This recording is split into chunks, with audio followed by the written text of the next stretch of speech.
Don't forget to like, comment, and subscribe for more awesome content. You are now responsible for protecting my territory. That's final, he said as he walked away. The king pondered whether he should fulfill the request of someone seeking refuge. He stood up and returned to his palace, deep in thought. Hechchamanayaka also couldn't decide what to do about Shivaramira's proposal. Would he let down the hopes Shivaramira had placed on him? Only time would tell. Although Malik Kafur emerged victorious in his attack on the Pandya kingdom, he lost a significant portion of his army. Already seething with rage over the events at Dwarasamudra, Malik Kafur was reportedly planning another attack on the city.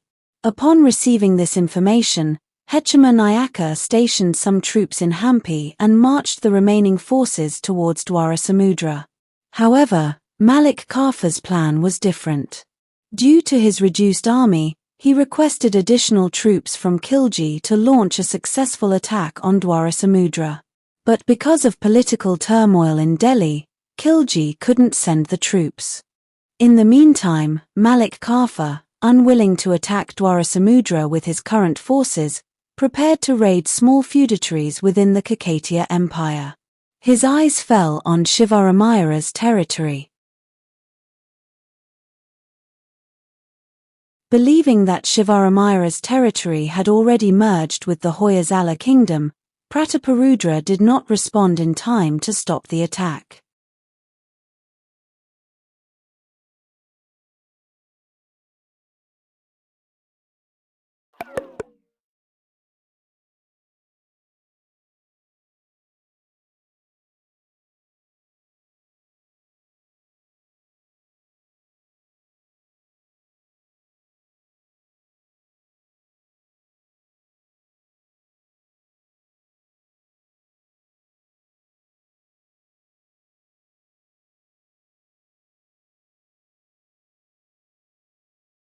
Stop the attack.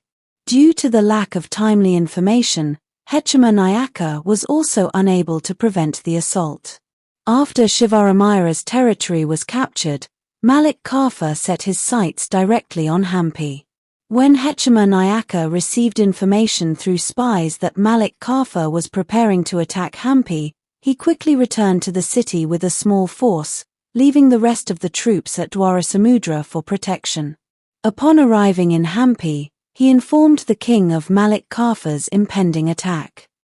The king asked, "What do you need to face them?" Hechchamanayaka replied, "I need nothing, king. Let them come to Hampi. I will sever the heads of Malik Kafur's soldiers and feed them to the crocodiles in the Tungabhadra river. Command our feudatories not to attack them on their way here. Also, tell them to send the tributes they owe us to Malik Kafur's army as gifts." The king, agreeing to this plan, sent word to his feudatories as per Hechchamanayaka's instructions. Hearing this, Gundaya rushed to Chikka Viranarasimha and said, "It seems our king has gone mad. Otherwise, why would he bring those Muslims all the way to Hampi instead of confronting them at the borders?" Viranarasimha, laughing, responded, "This is the opportunity I've been waiting for. The king and Hechchamanayaka will be killed by Malik Kafur, and I will make a pact with him to become the king of this realm." He laughed sinisterly again.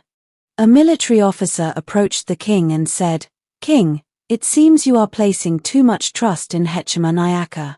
We don't have enough troops in Hampi to face Malik Kafur. Allowing him to reach here is extremely dangerous. Moreover, since Hechchamanayaka is also a Muslim, there's a risk he might join hands with Malik Kafur. In this situation, it is crucial to be cautious. If you permit, I will take my troops and confront Malik Kafur." To this, the king replied, "I know Hechchamanayaka's character very well. He would never commit treason as you are imagining. Just support him in the battle that will take place in Hampi." The military officer, not knowing what else to say to the king, started waiting for Malik Kafur's army. However, he still harbored doubts about Hechchamanayaka. His wait was not in vain. That evening, Malik Kafur's army reached the borders of Hampi and set up camp with their tents. Some armed men entered the king's court and threatened, "If you hand over Hechchamanayaka to us, we will leave this city unharmed. Otherwise, we will turn it into a graveyard." In response, Hechchamanayaka stood up and said, "Tell your commander that Hechchamanayaka himself will come to you tomorrow morning." The armed men then left the way they had come.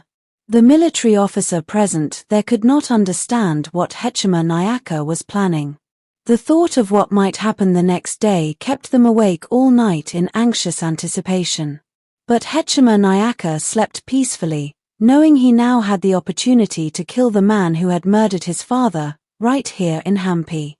The next morning, Hechchamanayaka woke up, performed his daily ablutions, and, after reciting his namaz, marched towards the Muslim army camped near the eastern gate of Hampi.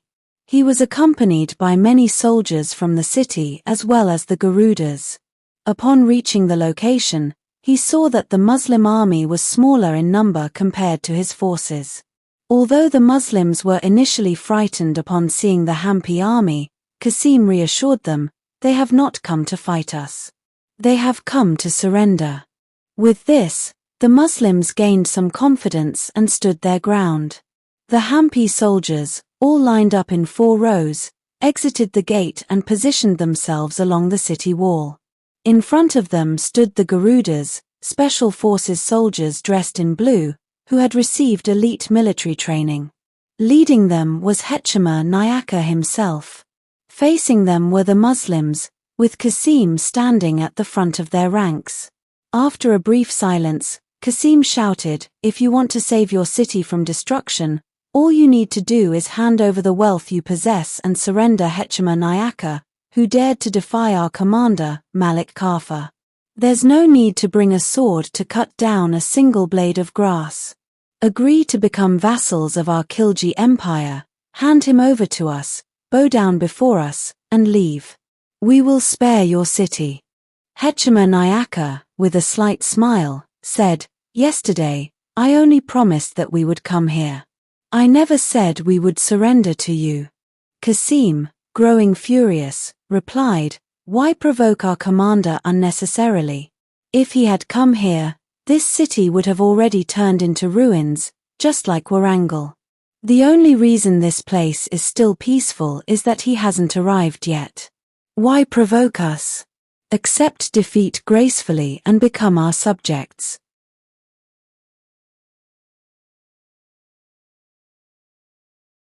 Understanding from Qasim's words that Malik Kafur was not present, Hechchamanayaka momentarily closed his eyes, feeling a pang of disappointment at losing the chance to kill his enemy.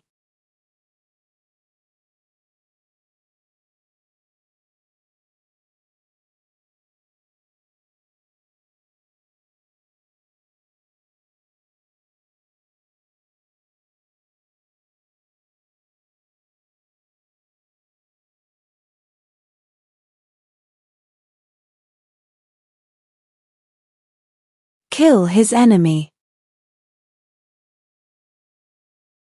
However, he quickly regained his composure and, with a powerful voice, said to Qasim, "This is not Warangal, which can be easily brought down by exploiting divisions.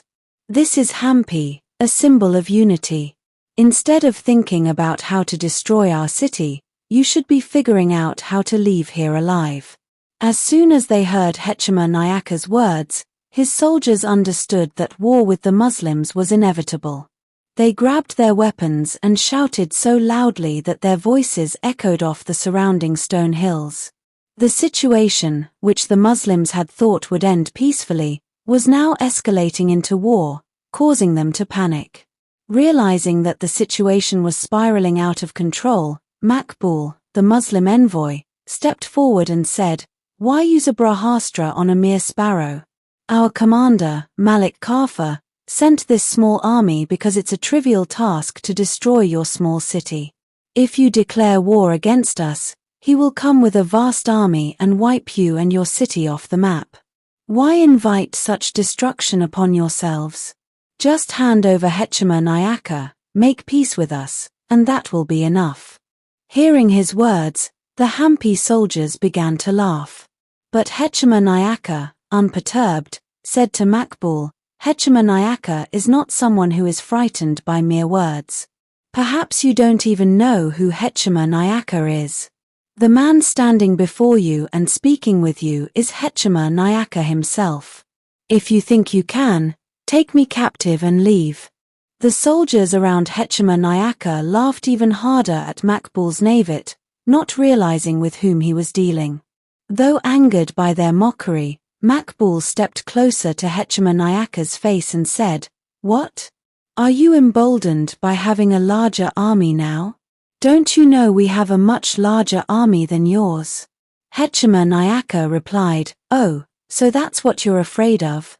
He then took a conch shell from his waist and blew it loudly. Hearing the sound, the soldiers fell silent, aligning themselves in battle formation.